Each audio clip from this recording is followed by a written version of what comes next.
தீபக் கார்த்திகாவின் கைகளை மென்மையாக வருடிவிட்டு அவளது கண்களை ஆழமாக பார்த்தபடி அந்த பெரிய ரகசியத்தை உடைத்தான். கார்த்திகா, நீ படிக்கணும் என்று தீபக் உறுதியான குரலில் சொன்ன அடுத்த நிமிடம் கார்த்திகாவின் முகம் சட்டென்று வாடிப்போனது. அதுவரை அவன் வேறு ஏதோ கேட்கப் போகிறான் என்று ரெக்கை கட்டி பறந்து கொண்டிருந்தவளுக்கு ரெக்கைகள் முறிந்து கீழே விழுந்தது போல் இருந்தது. அவள் மிகவும் வேகமாக தன் கைகளை அவனிடமிருந்து விடுவித்து கொண்டு, இல்லைங்க, ப்ளீஸுங்க, அதெல்லாம் எனக்கு சரிப்பட்டு வராது. எனக்கு படிக்கிற வயசையெல்லாம் முடிஞ்சு போச்சு. நான் எல்லாம் இனிமே பள்ளிக்கு எல்லாம் போக மாட்டேங்க. அங்கே இருக்கிற சின்ன பசங்க எல்லாம் என்னை பார்த்து சிரிப்பாங்க. மறுபடியும் யூனிஃபார்ம் போட்டுக்கிட்டு ரெட்டை ஜடை கட்டிக்கிட்டு அதெல்லாம் நினைக்கவே எனக்கு பயமாக இருக்குதுங்க. வேண்டாங்க என்று மழலைத்தனமும் பயமும் கலந்த குரலில் மறுத்தாள். தீபக் அவளது நடுக்கத்தை புரிந்து கொண்டு மீண்டும் அவளது மென்மையான கைகளை தன் கரங்களுக்குள் சிறைபிடித்தான். அவள் அவன் பிடிக்குள் இருந்து கையை விடுவிக்க முயற்சி செய்து கொண்டிருந்தாள். தீபக் அவளை இன்னும் நெருங்கினான். அவனது மூச்சுக்காற்று அவளது முகத்தில் பட்டு தெரித்தது. அவளது பயத்தை போக்கும் விதமாக மிக நிதானமாக பேசத் தொடங்கினான். இங்கே பாரு கார்த்திகா, நீ நினைக்கிற மாதிரி சின்ன பசங்க கூட எல்லாம் பள்ளிக்கு போக வேண்டாம். யூனிஃபார்ம் போட்டுக்கிட்டு அங்கே இருந்து நீ படிக்கவும் வேண்டாம். நீ நேரடியாக 10ஆம் வகுப்பு பரீட்சை எழுதலாம். அதுக்கப்புறம் 12ஆம் வகுப்பு, அப்புறம் காலேஜுன்னு நீ நிறைய படிக்கணும். உன்னை ஒரு இல்லத்தரசியாக மட்டும் இல்லாமல் ஒரு பெரிய ஆளாக இந்த சமூகத்தில் நான் பார்க்கணும் என்று அவன் சொன்னபோது அவனது கண்களில் ஒரு பெரிய கனவு தெரிந்தது. கார்த்திகா இன்னும் தயக்கத்துடனே அவனை பார்க்க தீபக் அவளது மனதை தொடும் விதமாக உருக்கமாக தொடர்ந்தான். கார்த்திகா, யாரெல்லாம் இந்த கார்த்திகா உனக்கு செட் ஆக மாட்டா, அவள் ஒரு படிக்காத பொண்ணுன்னு சொல்லி உன்னை மட்டும் தட்டுனாங்களோ அவங்க அத்தனை பேரும் ஒரு நாள் உன்னை பார்த்து ஆச்சரியப்படணும். தீபக்குக்கு ஏற்ற சரியான ஜோடி கார்த்திகா தான்னு அவங்க வாயாலேயே சொல்ல வைக்கணும். அதுதான் எனக்கு கிடைக்கிற பெரிய வெற்றி. அந்த வெற்றியை நீ எனக்கு பரிசா தருவியா? இது உன்னால் மட்டும்தான் முடியும். எனக்காக மட்டும் இதை செய்வியா கார்த்திகா? தீபக்கின் அந்த குரலில் இருந்த அன்பும் அவன் தன் மீது வைத்திருக்கும் நம்பிக்கையும் கார்த்திகாவை அப்படியே உருக வைத்தது. அவனது கைகள் மென்மையாக அவளது கைகளை வருடி கொண்டிருந்தன. அந்த தீண்டலில் கார்த்திகா மெதுமெதுவாக கரைந்து கொண்டிருந்தாள். இதுவரை அவளது அறியாமையை மட்டுமே பார்த்த உலகிற்கு மத்தியில் அவளுக்குள் இருக்கும் திறமையை நம்பும் ஒரே மனிதன் அவன்தான் என்பதை அவள் உணர்ந்தாள். தீபக் காரின் என்ஜினை அணைத்தான். சாலையோரம் இருந்த ஒரு பெரிய மரத்தின் நிழலில் கார் நின்றது. காரினுள்ளே இப்போது ஒரு மௌனமான யுத்தம் நடந்து கொண்டிருந்தது. எனக்கு ரொம்ப பயமாக இருக்குங்க, என்னால் முடியாது, எனக்கு படிப்பு வராதுன்னு உங்களுக்கே தெரியும் இல்லை என்று கார்த்திகா தன் விரல்களை பிசைந்து கொண்டே சொன்னாள். அவளது குரலில் இருந்த நடுக்கம் அவளது நம்பிக்கையின்மையை, அவளது பயத்தை அப்பட்டமாக காட்டியது.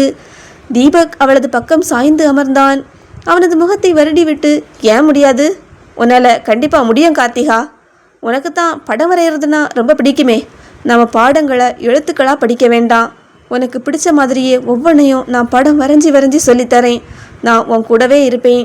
முடியாதுங்கிற வார்த்தையை மட்டும் சொல்லாத. எனக்காக ஒரு தடவை முயற்சி பண்ணு ப்ளீஸ் என்று தீபக் மீண்டும் கெஞ்சலாக கேட்டான். ப்ளீஸ் கார்த்திகா, கொஞ்சம் யோசிச்சுப்பாரு. இன்னைக்கு நான் பட்ட அவமானத்தை எல்லாம் உன்னால் மட்டும்தான் மாற்ற முடியும். எனக்காக ப்ளீஸ் ப்ளீஸ் ப்ளீஸ். அவன் அவளது கண்களையே உற்று பார்த்து கொண்டிருந்தான். கார்த்திகாவின் முகபாவனையை வைத்தே அவள் வேண்டாம் என்று தான் சொல்லப் போகிறாள் என்பதை ஒரு ஆசிரியராகவும் அவளது கணவனாகவும் தீபக் மிக துல்லியமாக கணித்து விட்டான். அவள் மறுப்பு சொல்வதற்காக தன் இதழ்களை மெல்ல பிரித்தாள். ஆனால் அவள் ஒரு வார்த்தை கூட பேசுவதற்கு அவன் இடம் கொடுக்கவில்லை. அவள் வாயை திறப்பதற்கு முன்பே தீபக் மின்னல் வேகத்தில் தனது இரு கரங்களாலும் அவளது மென்மையான முகத்தை ஏந்தி கொண்டான். அவளது மறுப்பை அப்படியே விழுங்கி விடுவது போல அவளது இதழ்களில் ஆழமான, அதே சமயம் பேரன்பு கொண்ட முத்தம் ஒன்றை வலுக்கட்டாயமாக பதித்தான். அந்த திடீர் தீண்டலில் கார்த்திகாவோ சிலையென உறைந்து போனாள். அவளது கண்கள் விரிந்தன. அவளின் கைகள் நடுங்கியது. அவனுடைய மூச்சுக்காற்று அவளது மூச்சுக்காற்றை சூடாக தழுவியது. தீபக் அவளை மெல்ல விடுவித்து அவளது கண்களை பார்த்து ஒரு கள்ள சிரிப்புடன், ரொம்ப தேங்க்ஸ் கார்த்திகா, நீ எனக்காக ஓகே சொல்ல முடிவெடுத்ததுக்கு ரொம்ப ரொம்ப தேங்க்ஸ் என்று அவள் சொல்லாத பதிலை அவனே சொல்லி கொண்டான். கார்த்திகாவோ அப்படியே திகைத்து நின்றாள். ஐயோ, நான் வேண்டான்னு தானே சொல்ல நினைச்சேன். அதுக்குள்ள இப்படி பண்ணி என் வாயை அடைச்சிட்டாரே என்று மனதிற்குள் நினைத்தபடி அவனை பாவமாக பார்த்தாள். இப்போது அவள் ஆமாம் சொல்ல வேண்டுமா அல்லது இல்லை என்று மறுக்க வேண்டுமா என்று தெரியாமல் அவளது மனம் அவளை பெரும் குழப்பத்தில் ஆழ்த்தியது. தீபக் அவளது குழப்பத்தை தணிக்க விரும்புவது போல அவளது கன்னத்தில் மெல்ல தட்டி, என்ன கார்த்திகா, எல்லாம் ஓகே தானே என்று கேட்டான். அவள் வாயடைத்து போய் அவனையே பார்த்து கொண்டிருக்க அவன் அவளிடம், ஓகே, நாளைக்கே நான் எல்லாத்தையும் ரெடி பண்ணுறேன். நீ எக்ஸாம் எழுதுறதுக்கான எல்லா வேலையும் நான் பார்க்குறேன். நம்ம 2 பேரும் சேர்ந்து படிக்க போகிறோம், ஓகேயா என்று சொல்லிவிட்டு அவளை பார்த்து அழகாக கண்ணடித்தான் அவன். அந்த ஒற்றை கண் சிமிட்டலில் இருந்த அழகும் அதிகாரமும் கார்த்திகாவை மொத்தமாக சாய்த்தது. அவளது எல்லா எதிர்ப்புகளும் அந்த ஒரு நொடியில் கரைந்து போயின. தன் கணவனின் அன்பிற்கும் அந்த துடுக்குத்தனமான சிரிப்பிற்கும் முன்னால் தோற்று போவது கூட அவளுக்கு ஒரு சுகமான உணர்வை தந்தது. அவள் ஏதும் பேசாமல் வெட்கத்தில் தலைகுனிந்து அவனது தோளில் சாய்ந்து கொண்டாள். அந்த சின்னஞ்சிறு அசைவே அவள் அவனின் லட்சியத்திற்கு சம்மதித்து விட்டாள் என்பதற்கான மௌனமான அங்கீகாரமானது. காரினுள்ளே நிலவிய அந்த அழகான தருணத்தை ஒரு ரீங்காரத்தோடு கலைத்தது தீபக்கின் அலைபேசி. திரையில் சந்திரன் என்ற பெயர் மின்னியது. தீபக் ஒரு பெருமூச்சை விட்டுவிட்டு கார்த்திகாவின் கையை மெல்ல விடுவித்தபடி போனை எடுத்தான். சொல்லு சந்திரா, என்ன விஷயம் என்று தீபக் கேட்க மறுமுனையில் சந்திரனின் குரல் வழக்கத்திற்கு மாறான ஒரு பதற்றத்தில் இருந்தது. தீபக், தங்கச்சியை ஹாஸ்பிட்டல்லேருந்து டிஸ்சார்ஜ் பண்ணி கூட்டிகிட்டு கிளம்பியாச்சா என்று சந்திரன் கேட்க, ஆமாடா, கிளம்பி வந்துட்டே இருக்கோம், இன்னும் கொஞ்ச நேரத்தில் வீடு போயிடுவோம் என்றான் தீபக். இல்லைடா, உங்ககிட்ட ஒரு முக்கியமான விஷயம் சொல்லணும். நான் இப்போ தான் உங்கள் வீட்டுக்கு போயிருந்தேன், அங்கே என்று சந்திரன் தயங்கி இழுக்க தீபக்கின் புருவங்கள் சுருங்கின. அங்கே என்ன சொல்லுடா. அம்மா அப்பா வந்திருக்காங்க அதானே, நான் கிளம்பும்போதே அவங்க அங்கே தான் இருந்தாங்க என்று தீபக் சாதாரணமாக சொன்னான். விஷயம் அது இல்லைடா, உங்கள் அம்மா அப்பா கூட யாரோ ஒருத்தன் உள்ளே உட்காந்து பேசிகிட்டு இருந்தான். நான் உள்ளே நுழையும் போது அவன் அவசரமாக வெளியே போயிட்டான். ஆனால் அவனை பார்க்கும்போது எனக்கு ஏதோ சரியா படலை. ஒரு நிமிஷம் அவனை பார்த்தப்ப உன்னோட சாயல் அவங்கிட்ட அப்படியே இருக்கிற மாதிரி எனக்கு தோணுச்சு என்று சந்திரன் சொல்ல சொல்ல தீபக்கின் உடல் ஒரு நிமிடம் சிலிட்டது. என்னடா சொல்கிற? என்ன மாதிரி ஒருத்தை எங்கள் அம்மா அப்பா கூட பேசிகிட்டு இருந்தானா? அதுவும் இந்த சென்னையிலையா? என்ன தவிர இங்கே வேற யாரையுமே அவங்களுக்கு தெரியாதே என்று தீபக் அதிர்ச்சியில் காரை சடன் பிரேக் போட்டு நிறுத்தினான். கார் டயர்கள் சாலையில் உராய்ந்து ஒரு பெரும் ஒலியை எழுப்பியது. கார்த்திகாவோ அதிர்ச்சியில் தீபக்கை பார்த்தாள். நான் அவன் வெளியே போகும்போது பின்னாடியே ஓடிப்போய் ஒரு ஃபோட்டோ எடுத்தேன்டா. தூரமாக போனதால் ரொம்ப கிளியராக இல்லை, இருந்தாலும் உனக்கு வாட்ஸ்அப் பண்ணியிருக்கேன், யாருன்னு பாரு என்று சந்திரன் சொன்னான். தீபக் ஃபோனை எடுத்து நடுங்கும் விரல்களால் வாட்ஸ்அப்பை திறந்தான். சந்திரன் அனுப்பிய அந்த புகைப்படம் மெல்ல டவுன்லோட் ஆனது. அந்த புகைப்படம் சற்று மங்கலாக தெரிந்தாலும் அதில் தெரிந்த உருவம், அதன் நடை, அந்த தலைமுடி அலங்காரம் அனைத்தும் தீபக்கின் இதய துடிப்பை எகுற வைத்தது. அந்த உருவத்தை பார்த்த தீபக்கிற்கு தலை சுற்றியது. அவன் அமர்ந்திருந்த கார், அவன் வாழ்ந்து கொண்டிருக்கும் இந்த உலகம் என அனைத்தும் தலைகீழாக சுழல்வது போல் இருந்தது. அவனையும் அறியாமல் அவன் வாய் சுதீப் என்று அந்த பெயரை மிக மெல்லிய குரலில் முணுமுணுத்தது. ஆனால் அந்த பெயரில் ஒரு இனம் புரியாத பயமும் வலியும் கலந்திருந்தது. மறுமுனையில் சந்திரன் அதிர்ச்சியில் கத்தினான். என்னது, சுதீப்பா? யாரடா அவன்? உனக்கு தெரிஞ்சவனா என்று கேட்க கார்த்திகாவோ பதற்றத்தில் தீபக்கின் தோளை தொட்டு, என்னங்க, என்னாச்சு, ஏன் இப்படி பார்க்குறீங்க, அந்த ஃபோட்டோவில் யார் இருக்கா என்று கேட்டாள். ஆனால் தீபக்கோ எதையும் உணரவில்லை. அவனது கண்கள் அந்த புகைப்படத்திலேயே நிலைத்து நின்றன. யார் அந்த சுதீப்? சந்திரா, ஒன்றும் இல்லடா, அப்புறமா பேசுகிறேன், இந்த தகவலுக்கு ரொம்ப தேங்க்ஸ் என்று சுருக்கமாக முடித்துவிட்டு இணைப்பை துண்டித்தான். பக்கத்தில் அமர்ந்திருந்த கார்த்திகா தீபக்கின் முகம் பேய் அறைந்தது போல் இருப்பதை பார்த்து பயந்து போனாள். என்னாச்சுங்க, யார் அந்த ஃபோட்டோவில் இருந்தது, ஏன் இப்படி இருக்கீங்க என்று கேட்டவளிடம், ஒன்றும் இல்லை கார்த்திகா, நீ தேவையில்லாமல் டென்ஷன் ஆகாத என்று அவளை சமாதானப்படுத்த முயன்றான். ஆனால் அவனது குரலில் இருந்த நடுக்கம் அவனுக்கு துரோகம் செய்தது. கார் வீட்டை அடைந்தது. கார்த்திகாவை மெதுவாக அழைத்து கொண்டு தீபக் உள்ளே நுழைந்தான். வரவேற்பு அறையில் அமர்ந்திருந்த தீபக்கின் பெற்றோர் அவர்களை பார்த்ததும் அன்போடு வரவேற்பார்கள் என்று எதிர்பார்த்தால் நிலைமையே வேறாக இருந்தது. மகாராணி வந்துட்டாங்க போல இருக்கு என்று அவனது அம்மா எகத்தாளமாக சொல்ல கார்த்திகாவின் நெஞ்சில் அது சுருக்கென்று ஊசி தைப்பது போல் இருந்தது. தீபக் எதையும் காட்டிக்கொள்ளாமல், அம்மா, நான் இல்லாதப்ப என் ஃப்ரெண்ட் யாராவது என்னை தேடி வந்தாங்களா? என்னோட ஃப்ரெண்ட் ஒருத்தன் வரேன்னு சொல்லியிருந்தான் என்று மிக சாதாரணமாக கேட்டான்.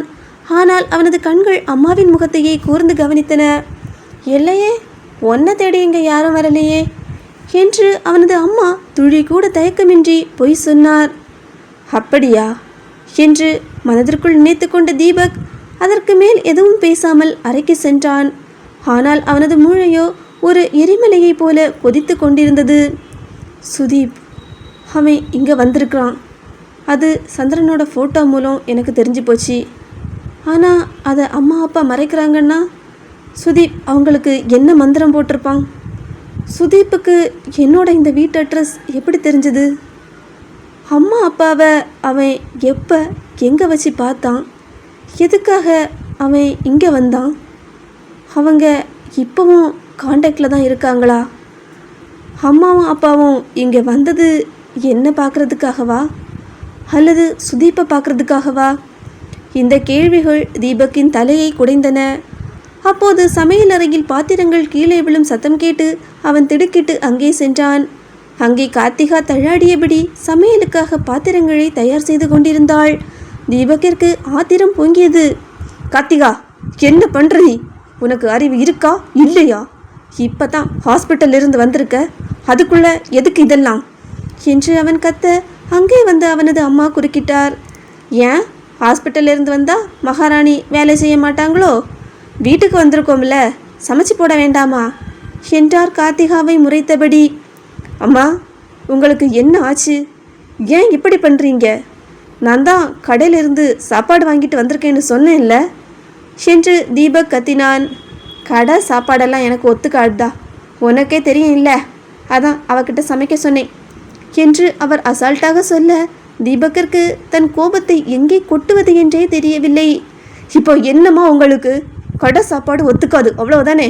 நாங்கள் இப்போ தான் ஹாஸ்பிட்டலில் இருந்தோம், போலீஸ் ஸ்டேஷனில் இருந்தோம் வந்திருக்கோம். எங்களால் இப்போ எதையும் செய்ய முடியாது. இதோ பருப்பு இருக்குது, பயிர் இருக்குது, அரிசி இருக்குது. இண்டக்ஷனில் தண்ணி ஊற்றி கொதிக்க வச்சா கஞ்சி ரெடி ஆகிடும். வேணும்னா அதை வச்சு குடிங்க, இல்லையா கடையிலேருந்து வந்த சாப்பாட்டை சாப்பிடுங்க. எனக்கு தலை வலிக்குது என்று ஆவேசமாக பேசிய தீபக் கார்த்திகாவை அவர்கள் முன்னாலேயே தோளோடு அணைத்து கொண்டு அறைக்கு அழைத்து சென்றான். அவர்கள் அங்கிருந்து நகர முற்படும் போது பின்னால் இருந்து அவனது அம்மா வீசிய அந்த வார்த்தை தீபக்கின் இதயத்தில் ஒரு நஞ்சு தடவிய அம்பாக இறங்கியது. டேய், ஒரு படிக்காத பட்டிக்காட்டு பொண்ணு கிடச்சதுக்கே உன் காலு தரையில் படாமல் இப்படி ஆடுறியே. இதில் நீ ஆசைப்பட்ட மாதிரியே உனக்கு ஒரு படித்த பொண்ணு மட்டும் உனக்கு கிடச்சிருந்தா இந்நேரம் நீ ரெக்க கட்டி பறந்துருப்பியோ? அந்த கேள்வி தீபக்கின் மொத்த பலத்தையும் உறிஞ்சியது. தன் மகனின் ரணத்தை புரிந்து கொள்ளாமல் அவனது காதலையும் கௌரவத்தையும் ஒரே அடியில் அம்மா தகர்த்து விட்டதைப் போல் அவனுக்கு தோன்றியது. கார்த்திகா அவனது கைகளை இறுக பற்றி கொண்டாள். அவளது விழிகளில் இருந்து கண்ணீர் துளிகள் தீபக்கின் சட்டையில் விழுந்து நனைந்தன. தீபக் அவன் அம்மாவை பார்த்து, அம்மா, கார்த்திகா படித்த பொண்ணுன்னு ஏமாந்து கல்யாணம் பண்ணி தந்தீங்களா? இல்லை நான் ஆசைப்பட்ட மாதிரி என்னோட வாழ்க்கை அமையக்கூடாது, நான் தலை குனிஞ்சி அவமானப்படணும்னு இந்த கல்யாணத்தை பண்ணி வச்சிங்களா என்று ஒரு கேள்வியை கேட்டான். அதன் பதிலுக்கு கூட காத்திராமல் மேகமாக அறைக்குள் சென்று கதவை தாழிட்டு கொண்டான். தீபக் எதையும் பேசவில்லை. கட்டிலின் ஓரத்தில் அமர்ந்திருந்த அவனது கண்கள் கலங்கி இருந்தன. அவனது மௌனம் அந்த அறையை கனக்க செய்தது. வெளியே வீசிய காற்றுக்கும் உள்ளே அவனது மனதில் வீசிக்கொண்டிருந்த அந்த சூறாவளிக்கும் பெரிய வித்தியாசமில்லை. சுதீப்பின் நிழல், அம்மாவின் கசப்பான வார்த்தைகள் என அனைத்தும் சேர்ந்து அவனை ஒரு இருட்டு அறைக்குள் தள்ளியிருந்தது. கார்த்திகா மெல்ல சுதாரித்து கொண்டாள். அவனது வலியை குறைக்க தன்னால் முடியும் என்ற ஒரு மெல்லிய தைரியம் அவளுக்குள் பிறந்தது. அவள் தட்டில் உணவை எடுத்துக்கொண்டு அவன் அருகில் அமர்ந்தாள். தீபக் எதையோ வெறித்து பார்த்து கொண்டிருக்க அவள் ஒரு கவளம் சோற்றை எடுத்து அவனது இதழ்களுக்கு அருகில் நீட்டினாள்.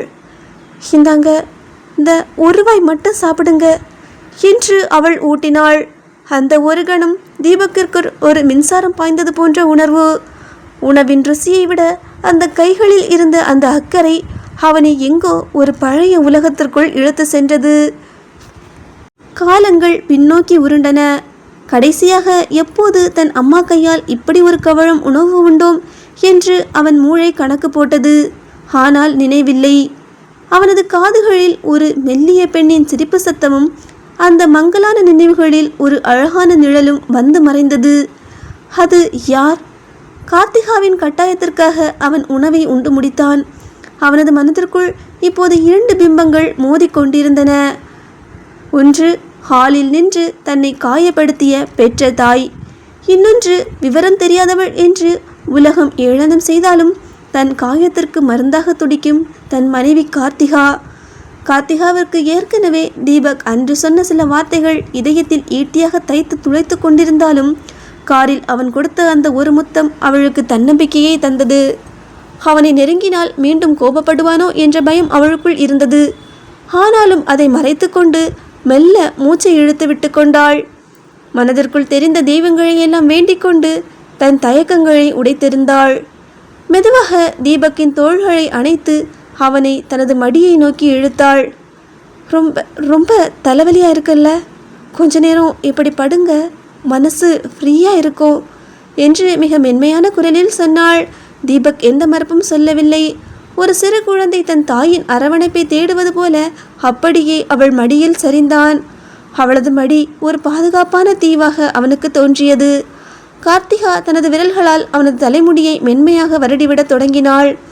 கார்த்திகாவின் விரல்கள் தீபக்கின் தலைமுடியை மென்மையாக கோதிவிட அந்த ஸ்பரிசம் அவனுக்குள் ஏதோ ஒரு மாய உலகத்தின் கதவுகளை திறந்துவிட்டது.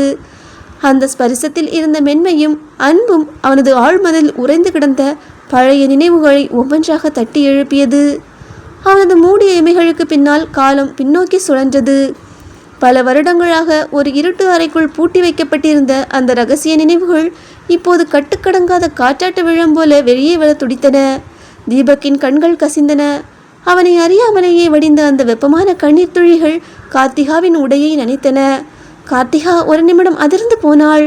காரில் தன்னோடு முத்தமிட்டு கண் சிமிட்டி சிரித்து பேசிக்கொண்டு வந்த தனது கணவன் வீட்டிற்கு வந்த சில நிமிடங்களில் இப்படி ஒரு நிலைக்கு தள்ளப்படுவான் என்று அவள் கனவிலும் நினைக்கவில்லை. அவளுக்கு எதுவும் புரியவில்லை. தன் கணவன் ஒரு குழந்தையைப் போல தன் மடியில் அழுது கொண்டிருப்பதை பார்க்கும்போது அவளது இதயமே சுருங்குவது போல அவளுக்கு இருந்தது. ஆனால் தீபக்கின் நிலையோ வேறு. அவன் இப்போது இந்த அறையில் இல்லை. கார்த்திகாவின் மடியில் அவன் படுத்திருந்தாலும் அவனது ஆழ்மனம் ஒரு பழைய வீட்டின் வராண்டாவில் நின்று கொண்டிருந்தது. அங்கே ஒரு பெண்ணின் உருவம், மங்கலாக வெண்மை நிற நிழல் போல. அந்த உருவம் அவன் கண்முன்னே வந்து வந்து மறைந்தது. அந்த பெண்ணின் முகம் அவனுக்கு தெளிவாக தெரியவில்லை. ஆனால் அவள் சிரிக்கும் சத்தம் மட்டும் அவன் காதுகளில் ரீங்காரமிட்டு கொண்டே இருந்தது. அந்த சிரிப்பில் ஒரு பேரன்பு இருந்தது, ஒரு பாதுகாப்பு இருந்தது. தீபக்கண்ணா என்று ஒரு குரல் அவனை மிக நெருக்கமாக அழைப்பது போல அவனுக்கு தோன்றியது. அந்த குரல் இப்போது வெளியே ஹாலில் அமர்ந்திருக்கும் அவனது அம்மாவின் குரலை போல இல்லை. அது ஒரு தேவதையை போன்ற மென்மையான குரல். தீபக் தன் கைகளால் கார்த்திகாவின் மடியை இறுக பற்றி கொண்டான். அவனது மூளை சுதீப்பையும் அந்த புகைப்படத்தையும் இப்போது அவன் நினைவில் வரும் அந்த மர்மமான பெண்ணையும் ஒரே புள்ளியில் இணைத்து பார்க்க முயன்றது. யார் அந்த பெண்?